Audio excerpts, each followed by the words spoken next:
తెలంగాణలో గొర్రెల కుంభకోణం విచారణలో దాదాపు నిందితులు 1000 కోట్ల రూపాయలకు పైగా దోచుకున్నట్టు ఈడీ విచారణలో వెల్లడి.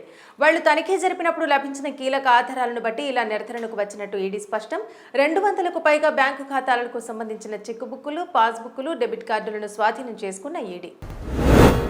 కాళేశ్వరం ఎత్తిపోతల పథకంలో మేడిగడ్డ, అన్నారం, సుందేళ్ల బ్యారేజీల నిర్మాణానికి మంత్రివర్గం అనుమతి లేదంటూ పీసీ ఘోష్ కమిషన్ తన నివేదికలో స్పష్టం. అప్పటి సీఎం కేసీఆర్ ప్రభుత్వం అధికారులు బ్యారేజీల నిర్మాణ స్థలం సహా అన్ని అంశాలను అమలు చేశారంటూ వివరంగా పేర్కొన్నట్టు సమాచారం.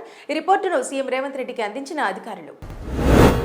తెలంగాణలో రైళ్ల రాకపోకల్లో కీలకమైన కాజీపేట బల్లార్ష మార్గంలో మరింత వేగంగా పరుగులు పెట్టేందుకు మార్గం సుగమం.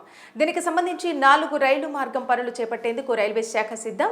కాజీపేట బల్లార్ష మధ్య 4వ రైల్వే లైన్ మంజూరు చేస్తామంటూ రైల్వే శాఖ మంత్రి అశ్విని వైష్ణవ్ వెల్లడి. షేర్ మార్కెట్లో పెట్టుబడి పేరిట 3 కోట్ల రూపాయలు కొల్లగొట్టిన కేసుల్లో 4 నిందితులు అరెస్ట్.